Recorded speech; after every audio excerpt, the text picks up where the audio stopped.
So we discussed, so let's talk about ACE inhibitors.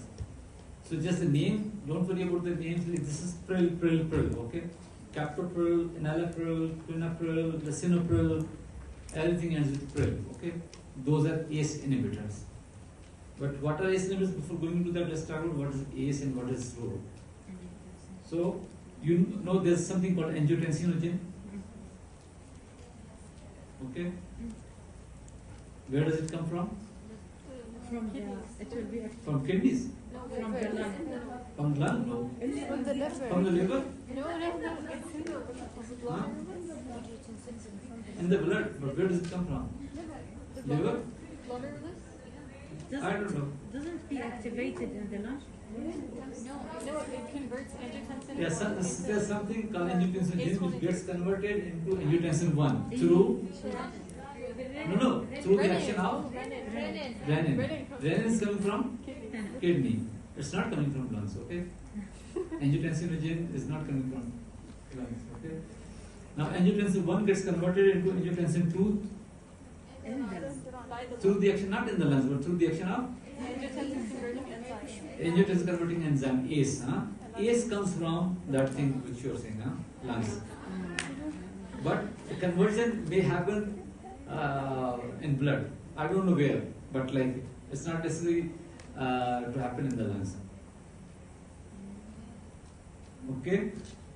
But there's another pathway, parallel pathway. There's something called kininogens, which are converted to bradykinin. And then bradykinin is again inactivated by an enzyme, which is the same which converts angiotensin 1 to angiotensin 2. What does bradykinin do? It causes vasodilation. What will angiotensin 2 do? Vasoconstriction. So what ACE is doing is increasing the angiotensin 2, which causes vasoconstriction, and also increases intravascular volume. How we will discuss that. So it will increase the blood pressure, and it is reducing the bradykinin, which will cause vasodilation. So again, in turn, it is causing vasoconstriction. So this is what ACE is doing on two separate pathways, but the same action. Okay. So reducing the bradykinin. So let's talk about angiotensin 2, and here you have the details. So from liver we are getting angiotensinogen, which is being converted to angiotensin 1 by the renin, which is coming from the kidneys. And then angiotensin 1 is being converted to angiotensin 2 by the action of ACE, and the ACE is coming from lungs. Now angiotensin 2 is doing two things. One, it has a direct vasoconstricting effect on arteries, vessels. Okay? So it leads to vasoconstriction directly. So it increases the peripheral vascular resistance. Also, it stimulates adrenal cortex to release aldosterone. So angiotensin 2 stimulates adrenal cortex to produce aldosterone. There is another stimulant agent which stimulates aldosterone release. Do you know that? ACTH. Huh? ACTH. No, ACTH, no. ACTH stimulates the production of All three. No, it's not from the adrenal cortex, but produces something else. What? Glucocorticoids. Glucocorticoids. This is a mineralocorticoid, okay? Aldosterone. So ACTH produces the stimulates the adrenal cortex to produce glucocorticoids like cortisol. And then we have androgens as well coming from there. So there's angiotensin 2 and then there's something else. Sorry?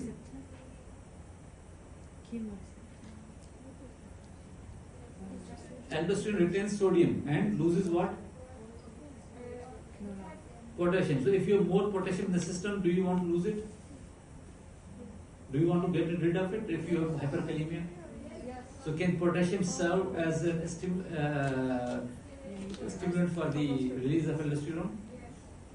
Yeah. That's what I remember reading 20 years ago. So you can check it from physiology. I don't know these days what do they say. But I remember there was another stimulant for aldosterone release, which was potassium. So, but I haven't checked it recently. So, anyways, so aldosterone does what? It retains sodium and the water will follow. So, it will increase the intravascular volume. So, it will increase the intravascular volume, so it will increase the venous return, and it will also increase the peripheral vascular resistance. Both mechanisms will lead to increase in blood pressure. Okay? Clear? So, that's the mode of action. So, now if you block this pathway at any point, that will potentially reduce the blood pressure. How? You can block the renin directly. There are renin inhibitors. So this whole pathway will not initiate. But remember, if you're blocking renin, it's doing nothing to the ACE. So ACE has another parallel pathway. It's not affecting that. Okay. If you block ACE via ACE inhibitors, then it will block production of angiotensin 2 as well as it will increase bradykinin. Because if you block this, it will increase the bradykinin, which will lead to vasodilation as well. Or you can block the angiotensin 2 receptors, which are called ARBs. Again, so it will reduce this aldosterone pathway as well as angiotensin 2 vasoconstriction. So all these renin blockers, ACE inhibitors, ARBs will eventually reduce the angiotensin 2, which will lead to vasodilation as well as reduced aldosterone, so reduced intravascular volume, reduced blood pressure. Only thing is, ACE inhibitor will also block the bradykinin inactivation, so it will lead to more bradykinin, so it will have some effects on vasodilation as well as some other adverse effects because of this. Okay, so this is essentially it. Now it's just the details.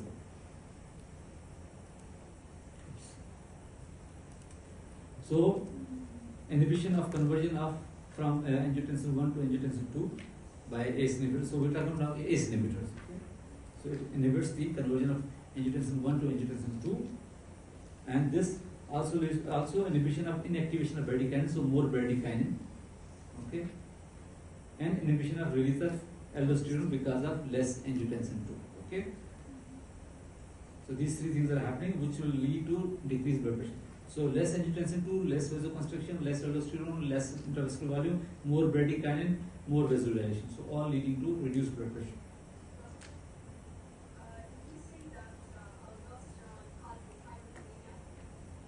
No, aldosterone will cause hypokalemia. Aldosterone will retain sodium and will excrete potassium. So what I was saying, if we have more potassium in the system, so it may serve as a stimulation for aldosterone release, so that we get rid of excess potassium.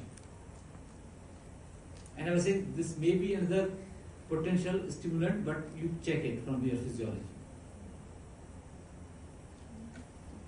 Besides hypertension, we use ACE inhibitors in congestive heart failure. You will have a separate lecture on that. Also post myocardial infarction, because this angiotensin 2 also has a direct effect on cardiomyocytes in its remodeling and leads to hypertrophy as well.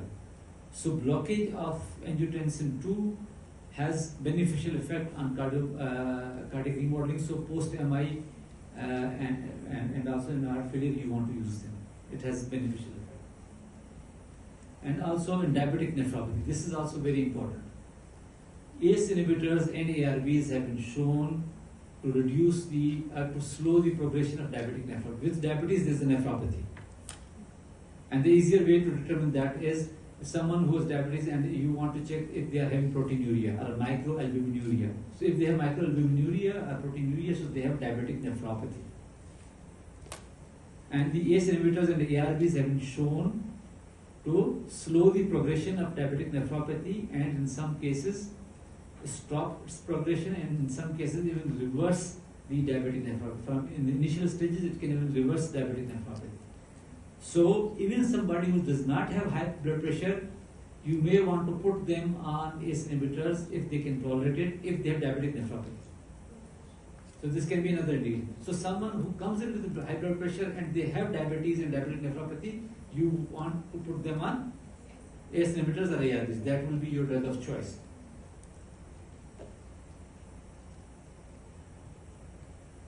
And the adverse effects, dry cough in ACE inhibitors because of elevated kinins.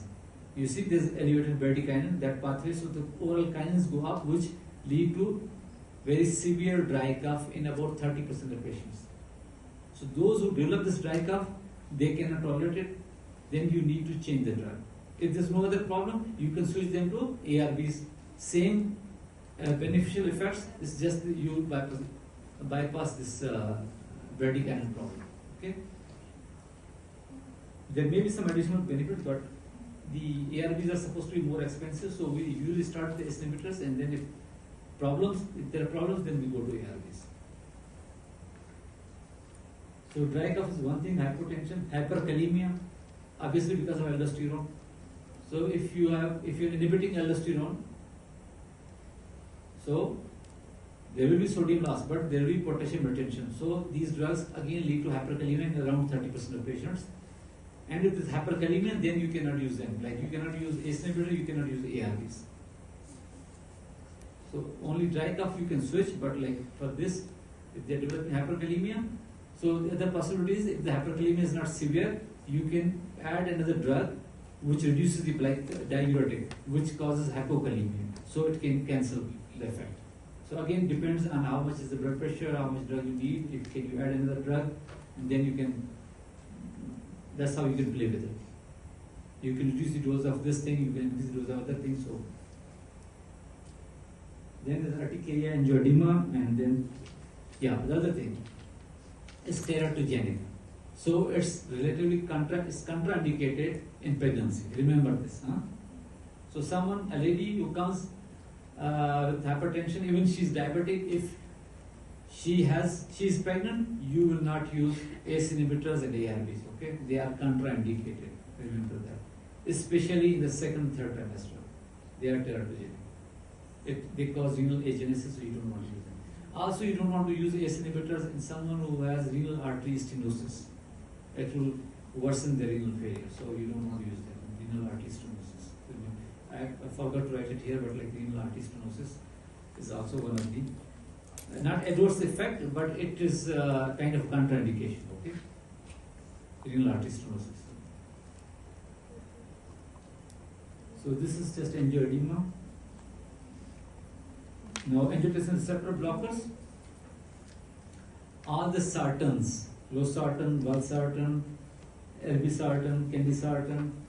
So all sartan, these are angiotensin receptor blockers, ARBs. Okay. So they block the angiotensin 2 receptors. Okay. Now forget about angiotensin 1. It has no other physiological role. Angiotensin 2 is the one which produces all these effects. So you are blocking angiotensin 2 receptors. But they found there are different types of angiotensin 2 receptors. And they sub-classify them as 81 and 82. So this 81 and 82 are types of receptors of angiotensin 2. So don't confuse 81 with angiotensin 1. Now there is no angiotensin 1. We are talking about angiotensin 2 receptors, and there are subtypes 81 and 82. Most of the physiological actions are done by 81 receptors. Okay. And usually in these vascular smooth muscles, it happens through the phospholipase C, IP3 DAG pathway. Intracellular calcium goes up, which causes smooth muscle contraction, leading to vasoconstriction. So when you block that receptor, so it will lead to vasodilation. And same thing goes in the myocardium. Again, this mode of action, eventually, even if you are using ACE inhibitor, eventually because the angiotensin 2 will go down and the same thing will happen. But this we are talking because directly about the ARB, so we have mentioned here. In myocardium as well as in the vascular muscle, the AT1 receptors also mediate a long-term effect via MAP kinase pathway, leading to cardiac hypertrophy. And that's why they have a role in remodeling. So that's why we use ACE inhibitors in the ARBs post-MI in heart failure because of the remodeling issues that you will do in heart failure lecture as well. So keep that in mind, okay? So there are competitive antagonists at AT1 receptors. They block all the actions of angiotensin II. Cuff is rare because there is no interference with the bradykinin pathway. Now renin inhibitor, we have one L-scarin, and it inhibits renin, and it prevents the conversion of angiotensin to angiotensin 1. Adverse effects similar: angioedema, hyperkalemia, hypotension. Now come to calcium channel blockers. Again, we have two categories left: calcium channel blockers and vasodilators. Calcium channel blockers, we have two categories of these drugs. We have dihydropyridines. Do you remember those calcium channel blockers somewhere? Okay. So there are dihydropyridines and non-dihydropyridines. Those drugs are classified into two subclasses. Dihydropyridines are drugs like nifedipine, nicardipine, amlodipine. So dipine. Okay. So prototype is nifedipine, but like you nicardipine, amlodipine. So all these, there are many other dipines as well. So these are dihydropyridine calcium channel blockers. These calcium channel blockers, where do we have calcium channels? We have on the vascular smooth muscles as well as cardiomyocytes. Okay, and we have everywhere.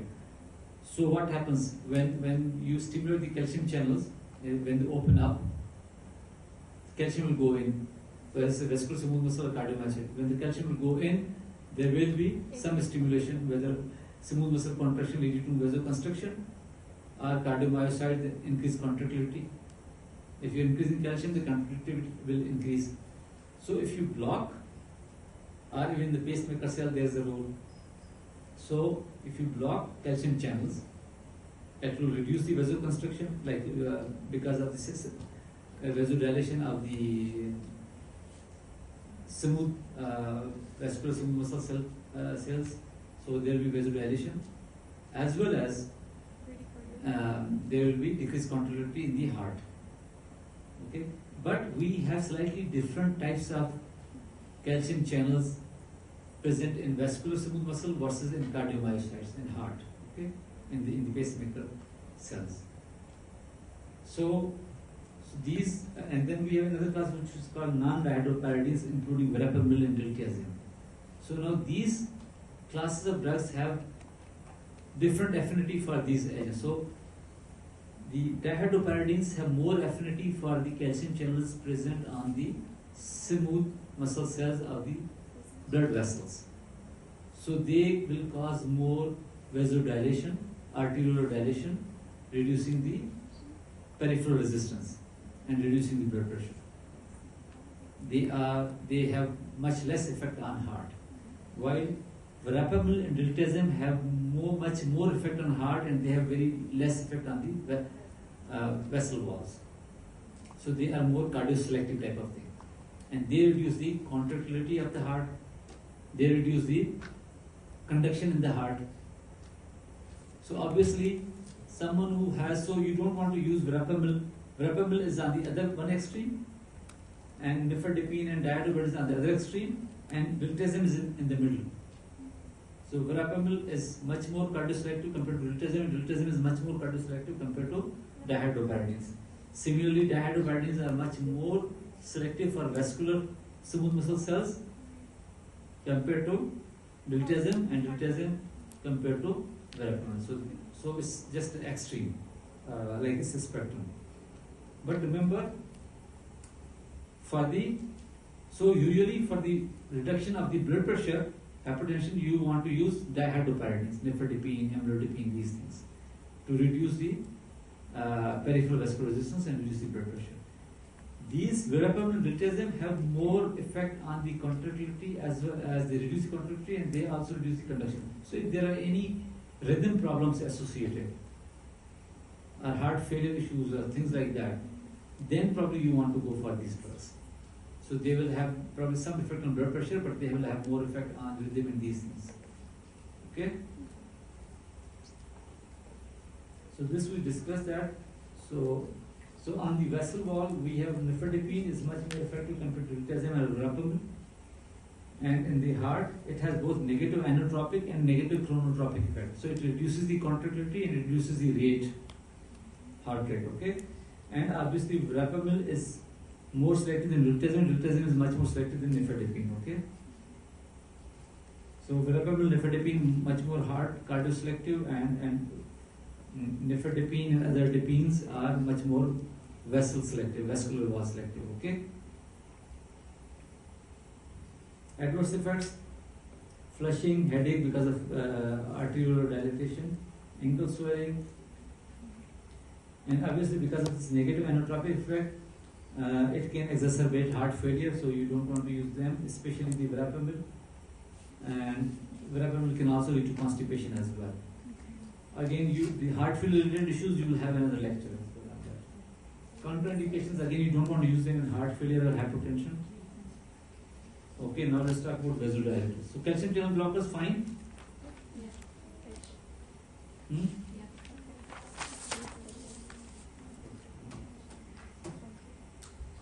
So we were talking about those calcium channel blockers, alpha blockers, which lead to vasodilation.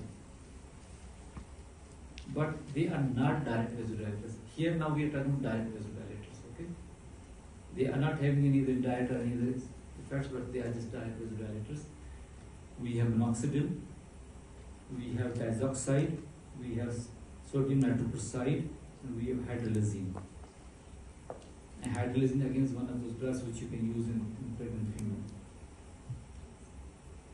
So minoxidil and diazoxide, they have similar mode of action, and what they do, they open. They are also called potassium channel openers. In some books, if you read Kaplan, they are called potassium channel openers. So what do? They open the ATP-dependent potassium channels, which leads to hyperpolarization of the membrane, and that leads to reduced activity of calcium channels, voltage-dependent calcium channels, and that leads to reduced concentration of calcium intracellularly, reduced activation of the cells, so reduced vasoconstriction, reduced cardiomyocyte activation. So all the effects of calcium stimulation are reduced, whether it's in the heart or in the vessel. Okay, so here we are talking about the vasodilator effect, so there will be reduced vasodilation. Here we are talking about the vessels. Okay, is that clear? So the minoxidil and diazoxide, they work through the same mechanism by opening the potassium channel, reducing the calcium concentration, reducing the vessel smooth muscle activation and contraction, reducing the vascular constriction, reducing the peripheral resistance, reducing the blood pressure. There are so many adverse effects that we don't use commonly them as anti-hypertensive. Okay, only in specific situations. Now there is another interesting application of minoxidil. Do anyone of you know? Hair loss.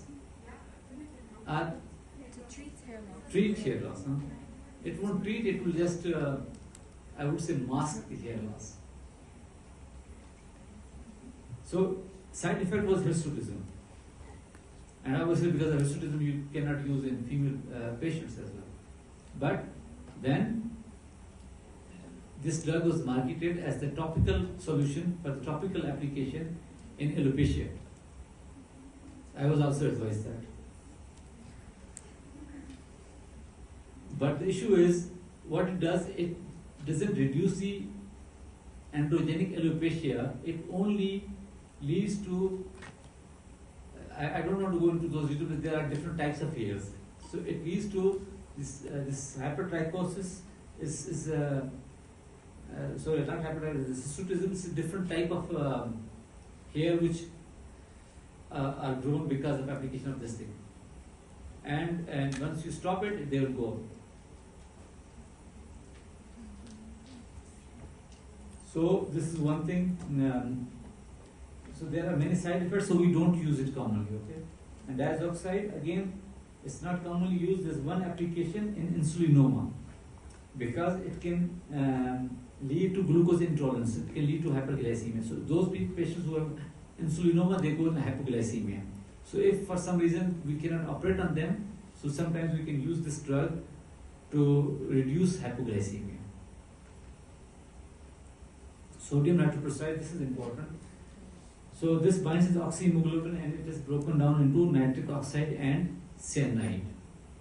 And nitric oxide diffuses into the vascular smooth muscles smooth muscle cells where it activates guanylate cyclase, hence increasing the synthesis of cyclic GMP. So nitric oxide can be, its production can be stimulated through various ways. One is through like these are called NO donors as well. So sodium nitroprusside will donate nitric oxide. Then there are others which will just increase its production. So and this nitric oxide directly goes into smooth vascular muscle cells that will increase the cyclic GMP. Now what will cyclic GMP do? We have, for the contraction of smooth muscle cells, we have myosin light chains. If they are phosphorylated with kinases, they will lead to contraction and vasoconstriction. If you dephosphorylate with them with the help of phosphatase, they will not contract, so it will lead to smooth muscle cell relaxation and vasodilation. So cyclic GMP activates protein kinase G, which in turn activates MLC phosphatase. That leads to dephosphorylation of MLC and thus vascular smooth muscle relaxation. This is the only antihypertensive which is like this. This is antihypertensive which is only intravenous, parenteral. Others we have like intravenous as well as oral routes, like labetalol, metoprolol. We have IV as well as oral. So in emergencies we use IV. But sodium nitroprusside, there is no oral form. There are other nitrates which are orally available. I'm talking about sodium nitrate. Other nitrates probably you will do in your anti-anginal drugs. Have you done anti-anginal drugs? Yes, so you will do other nitrates in anti-anginal drugs in detail. So sodium nitroprusside is valuable in the management of hypertensive emergencies, including hypertensive encephalopathy and other emergencies. And it's administered by intravenous infusion. It's very, very short acting, so therefore you have to give it continuous infusion. And because it's short acting, so you can titrate the dose depending on like if so you want to make sure the patient doesn't go in hypotension, and also you want adequate effect, so you can titrate the dose. So you need to monitor the blood pressure, so they need to be under close monitoring. Okay.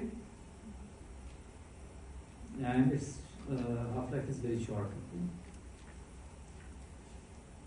So nausea.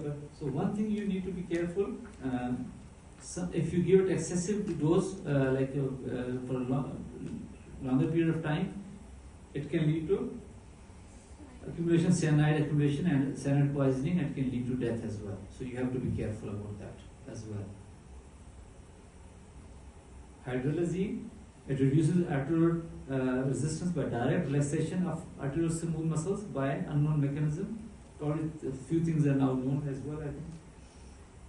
And it can be added to methyl dopa or beta blocker in women with severe hypertension during pregnancy. So, in hypertension during pregnancy, you can use methyl dopa, you can use hydralazine, and you can add beta blocker as well with these. Again, these are related to the like flushing, headache, palpitations, and you can co-administer them with beta blockers or diuretic to counteract those adverse effects. There's another thing which can be usually asked in some exams. It causes drug-induced SLE as well, lupus, drug-induced lupus. One of the drugs which cause drug-induced lupus. It also causes peripheral neuropathy, and that's because of the hydralazine interacts with pyridoxine, so it reduces its concentration. So if you give additional pyridoxine, so that can take care of that side effect. Okay, so that's almost it. Now just we have a case. So if you have a 45-year-old female who comes in with type 2 diabetes, obesity, migraine headaches, and she's diagnosed with type 2 diabetes 7 years ago. She's taking oral sulfonylurea and metformin. Now oral sulfonylurea is hypoglycemic agent. Metformin is again for diabetes but not hypoglycemic. But sulfonylurea, probably for you guys we can just write insulin, which is hypoglycemic. Okay. Her diabetes is well controlled. Now you diagnose her with primary hypertension, and you also detected microalbuminuria, which indicates diabetic nephropathy. Now she's losing protein. Okay, so she has diabetes, she has migraine, she has obesity, and she has diabetic nephropathy, and she is on oral hypoglycemics. and she is now hypertensive. So which drug would you start her on? Yes, very good. So ACE inhibitors or ARB? These will be your choice of drug. Huh? So obviously if I have to ask a question, so I won't put both of them in the same question. If I put both of them, then probably I might put something like cough as well. But otherwise, like it will be one of them. And we just discussed why, huh? And the explanation is given here as well.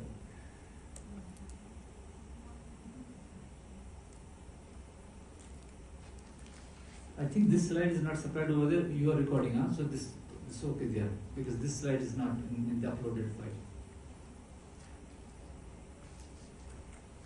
Okay, so if this patient becomes pregnant, would you continue to use ACE inhibitor ARB? No. Why not? Steroidogenic, huh? It's category C in first trimester and in category D in second and third trimester. And do you remember these categories? Yeah, and prevention. So these are like drugs which can have like I don't know if you had lecture on drugs used in pregnancy. So based on their teratogenic effects, they are divided into different categories. Some drugs have no harmful effect, and the other drugs may be some harmful effect in animal studies. Other drugs harmful effects in human studies. So there are different like categories. So category C and category D are written here. So you don't want to use ACE inhibitors or ARBs in a pregnant female. So thiazide diuretics, would you start her on thiazide diuretic?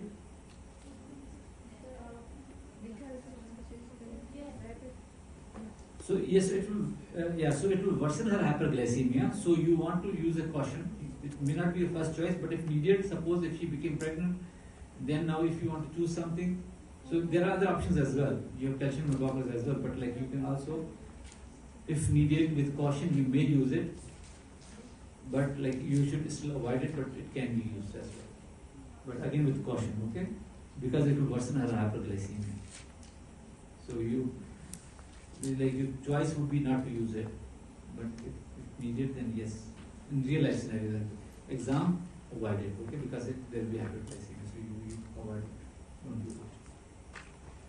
So she was started on enalapril. Now she's not pregnant, okay? Like we just gave one hypothetical situation. Forget about that because she's 45-year-old, so we are not expecting her to get pregnant, but she can get pregnant. But she's not at the moment. So we started her on enalapril. Within a week, she complained of intractable dry cough. So what is the reason? Yeah, because of ACE inhibitor, what is happening? Bradykinin. So what is the solution? Switch to ARB. Yeah, so we switched her to candesartan, which is an ARB. Okay? That's it, but like I just wanted to tell you, now because your questions will be based on such scenarios, clinical situations. So you should know like in which situation which drug to use. So I just like copied this thing from one book. So in pre-hypertension, they have shown this ARBs can prevent hypertension, but there's no decrease in clinical events. So no way. When it comes to hypertension, therapy is kind of like which drug to choose. It's a little bit controversial, but again you have thiazide diuretics, you have ACE inhibitors and ARBs, and you have calcium channel blockers. Okay. So again, your choice will depend on the comorbid conditions. If there's no other comorbid condition like uncomplicated essential or primary hypertension, you can have thiazide diuretic, ARBs or ACE inhibitors or calcium channel blockers. Okay, these are your first line. Beta blocker is not a first line, okay, but it can be used depending on the situation. If someone is African descent where ARBs don't work or ACE inhibitors don't work well, or someone who's elderly or obese, you can start with calcium channel blocker or thiazide diuretics instead of ARBs or ACE inhibitors. If there is a coronary artery disease, coexisting coronary artery disease, then you want to start them on ACE inhibitors, ARBs, or you can start them on a combination of ACE inhibitor plus calcium channel blocker. And probably if there is angina, ongoing angina, then probably they will need beta blockers and nitrates as well for angina. But you will do it a little bit later. Heart failure, you will have a separate lecture on that, so I will not go into that. If diabetes mellitus, you want to prefer ACE inhibitor or ARB. And you can also use thiazide diabetes attachment blockers if needed. Because sometimes monotherapy doesn't work, so you want to add drugs as well. Chronic kidney disease, ACE inhibitor, ARB. There's one more thing. This table is from your first aid. I have some issues with the initial listings, so I will not. That's why I haven't included this in the uploaded PowerPoint. Okay, because I have some issues with initial description. But just to hypothetically, if there's someone who's with asthma, you want to avoid non-selective beta blockers. It says avoid ACE inhibitors, but not necessary. It's just to avoid the confusion with the cough, like whether it's asthma cough or that. But if the cough is not an issue, you can use it, no problem. The one thing that I want to show you is this hypertension in pregnancy. Easy to remember, he likes malonate, hydralazine, levetolol, methyl-dopa, nifedipine. These are the drugs which you can use in pregnancy. Again, we discussed hydralazine and methyl-dopa in relation to pregnancy. Okay? This is one more term called hypertensive crisis, which is like blood pressure more than 180 by 120. This is the last thing. So, if this can be symptom of hypertension as well, okay. And if there's a migraine, then if there's migraine with hypertension, then again, like you can choose the drugs accordingly, because there are certain anti-hypertensives which have role in migraine treatment as well. So hypertensive crisis can be emergency or urgency. If there's end organ damage with very severe hypertension, then you call it emergency. If there's no end organ damage, then it's urgency. When it is emergency, we are talking about emergency. When there's end organ damage, you want to bring down the blood pressure immediately, and for that you can use nitroprusside, levetolol, or there's another drug which we did not discuss, D1 agonist, phenol-dopam.